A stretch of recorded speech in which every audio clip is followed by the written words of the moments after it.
हरिशरणम। आज हम चौथे अध्याय में प्रवेश कर रहे हैं। श्री गुरुचरण कमलभ्यो नमः, श्री हनुमते नमः। सूत जी कहते हैं, हमने तीसरे अध्याय में सुना कि किस प्रकार सनकादिक ऋषियों ने सूत जी से कई प्रकार के प्रश्न परीक्षित जी ने सुखदेव जी से कहे, उनका जो संवाद हो रहा था उसी संवाद को आगे श्रवण करने के लिए प्रश्न किए। उसी का उत्तर यहाँ चौथे अध्याय में सूत जी महाराज दे रहे हैं। सूत जी कहते हैं, सुखदेव जी के वचन भगवत तत्व का निश्चय कराने वाले थे। उत्तरानंदम राजा परीक्षित ने उन्हें सुनकर अपनी शुद्ध बुद्धि भगवान श्री कृष्ण के चरणों में अनन्य भाव से समर्पित कर दी। शरीर, पत्नी, पुत्र, महल, पशु, धन, भाई बंधु और निष्कंटक राज्य में नित्य के अभ्यास के कारण उनकी दृढ़ ममता हो गई थी। एक क्षण में ही उन्होंने उस ममता का त्याग कर दिया। हे सौनकादिक ऋषियों, महामनस्वी परीक्षित ने अपनी मृत्यु का निश्चय समय जान लिया था। इसलिए उन्होंने धर्म, अर्थ और काम से संबंध रखने वाले जितने भी कर्म थे उनका संन्यास कर दिया। इसके बाद भगवान श्री कृष्ण में सुदृढ़ आत्मा भाव को प्राप्त होकर बड़ी श्रद्धा से भगवान श्री कृष्ण की महिमा सुनने के लिए उन्होंने श्री सुखदेव जी से प्रश्न किया, जिसे आप लोग मुझसे पूछ रहे हैं। परीक्षित जी ने पूछा, भगवत स्वरूप हे मुनिवर, आप परम पवित्र और सर्वज्ञ हैं।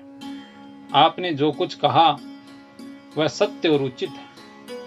आप ज्यों ज्यों भगवान की कथा कहते जा रहे हैं त्यों त्यों मेरे अज्ञान का पर्दा फटता जा रहा है। मैं आपसे फिर भी ये जानना चाहता हूं कि भगवान अपनी माया से इस संसार की सृष्टि कैसे करते हैं। इस संसार की रचना तो इतनी रहस्यमयी है कि ब्रह्मा आदि समर्थ लोकपाल भी इसके समझने में भूल कर बैठते हैं। भगवान कैसे इस विश्व की रक्षा और फिर संहार करते हैं। अनंत शक्ति परमात्मा किन किन शक्तियों का आश्रय लेकर अपने आप को ही खिलौने बनाकर खेलते हैं। वे बच्चों के बनाए हुए घरौंदों की तरह ब्रह्मांड को कैसे बनाते हैं और फिर किस प्रकार बात ही बात में मिटा देते हैं। भगवान श्री हरि की लीलाएं बड़ी ही अद्भुत, अचिंत्य है। इसमें संदेह नहीं है कि बड़े बड़े विद्वानों के लिए भी उनकी लीला का रहस्य समझना अत्यंत कठिन प्रतीत होता है। भगवान तो अकेले ही है। वे बहुत से कर्म करने के लिए पुरुष रूप से प्रकृति के विभिन्न गुणों को एक साथ ही धारण करते हैं अथवा अनेकों अवतार ग्रहण करके उन्हें क्रमशः धारण करते हैं। हे मुनिवर, आप वेद और ब्रह्म तत्व दोनों के पूर्ण मर्मज्ञ हैं। इसलिए मेरे इस संदेह का निवारण कीजिए। सूत जी कहते हैं, जब राजा परीक्षित ने भगवान के गुणों का वर्णन करने के लिए उनसे इस प्रकार प्रार्थना की, तब सुखदेव जी ने भगवान श्री कृष्ण का बार बार स्मरण करके अपना प्रवचन प्रारंभ किया। सुखदेव जी ने कहा, हे परीक्षित, उन पुरुषोत्तम भगवान के चरण कमलों में मेरे कोटि कोटि प्रणाम, जो संसार की उत्पत्ति, स्थिति और प्रलय की लीला करने के लिए सत्व, रज और तमोगुण रूप तीन शक्तियों को स्वीकार कर ब्रह्मा, विष्णु और शंकर का रूप धारण करते हैं, जो समस्त चर अचर प्राणियों के हृदय में अंतर्यामी रूप से विराजमान है, जिनका स्वरूप और उसकी उपलब्धि का मार्ग बुद्धि का विषय नहीं है, जो स्वयं अनंत है तथा जिनकी महिमा भी अनंत है। हम पुनः बार बार उनके चरणों में नमस्कार करते हैं, जो सत्पुरुषों का दुख मिटाकर उन्हें अपने प्रेम का दान करते हैं, दुष्टों की सांसारिक बढ़ती रोककर उन्हें मुक्ति देते हैं तथा जो लोग परमहंस आश्रम में स्थित हैं उन्हें उनकी भी अभिष्ट वस्तु का दान करते हैं, क्योंकि चर अचर समस्त प्राणी उन्हीं की मूर्ति है, इसलिए किसी से भी उनका पक्षपात नहीं है। जो बड़े ही भक्त वत्सल हैं और हठपूर्वक भक्तिहीन साधन करने वाले लोग, जिनकी छाया भी नहीं छू सकते, जिनके सम्मान भी किसी का ऐश्वर्य नहीं, फिर उससे अधिक तो हो ही कैसे सकता है। तथा ऐसे ऐश्वर्य से युक्त होकर जो निरंतर ब्रह्म स्वरूप अपने धाम में विहार करते रहते हैं, उन भगवान श्री कृष्ण को मैं बार बार नमस्कार करता हूँ, जिनका कीर्तन, स्मरण, दर्शन, वंदन, श्रवण और पूजन जीवों के पापों को तत्काल नष्ट कर देता है। उन पुण्य कीर्ति भगवान श्री कृष्ण को बार बार नमस्कार। विवेकी पुरुष जिनके चरण कमलों की शरण लेकर अपने हृदय से इस लोक और परलोक की आसक्ति निकाल डालते हैं और बिना किसी परिश्रम के ही ब्रह्म पद को प्राप्त कर लेते हैं, उन मंगल में कीर्ति वाले भगवान श्री कृष्ण को अनेक बार नमस्कार। बड़े बड़े तपस्वी, दानी, यशस्वी, मनस्वी, सदाचारी, मंत्रवेता जब तक अपनी साधना को तथा अपने आप को उनके चरणों में समर्पित नहीं कर देते, तब तक उन्हें कल्याण की प्राप्ति नहीं होती। जिनके प्रति आत्म समर्पण की ऐसी महिमा है, उन कल्याणमयी कीर्ति वाले भगवान को बार बार नमस्कार। किरात, हूण, आंध्र, पुलिंद, उल्कश, आभीर, कंक, यवन और खस आदि शूद्र तथा दूसरे पापी जिनके शरणागत भक्तों की शरण ग्रहण करने से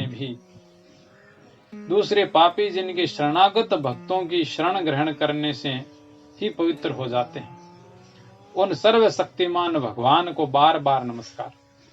वे ही भगवान ज्ञानियों के आत्मा हैं, भक्तों के स्वामी हैं, कर्म कांडियों के लिए वेद मूर्ति, धार्मिकों के लिए धर्म मूर्ति और तपस्वियों के लिए तपह मूर्ति स्वरूप है।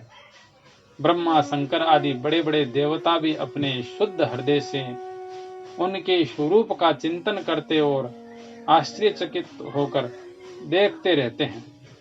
वे मुझ पर अपने अनुग्रह की प्रसाद की वर्षा करें।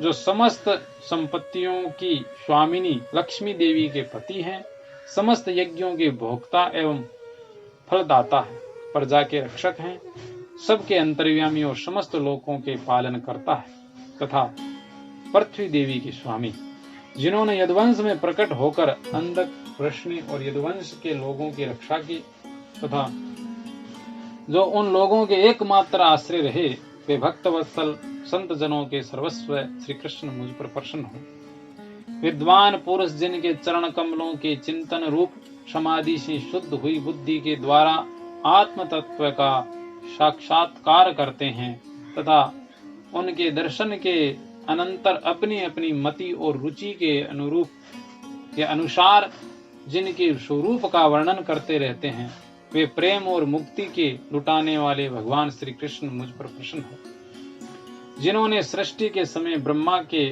हृदय में पूर्व कल्प की स्मृति जागृत करने के लिए ज्ञान के अधिष्ठात्री देवी को प्रेरित किया और वे अपने अंगों के सहित वेद के रूप में उनके मुख में प्रकट हुए।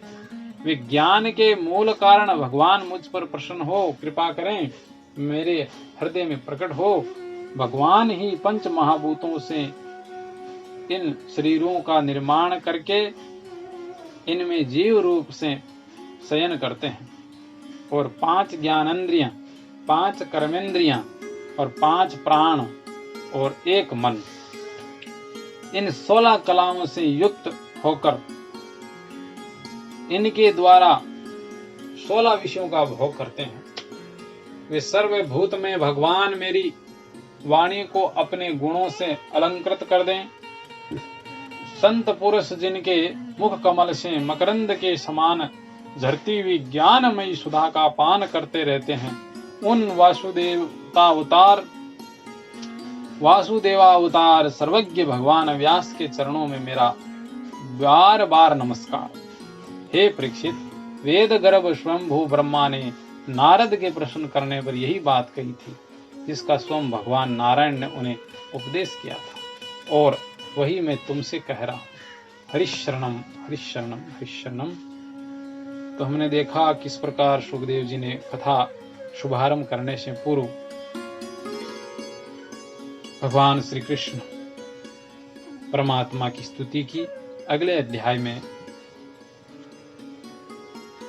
देखते हैं सुखदेव जी महाराज परीक्षित जी को किस विषय का वर्णन करते हैं। हरिशरणम।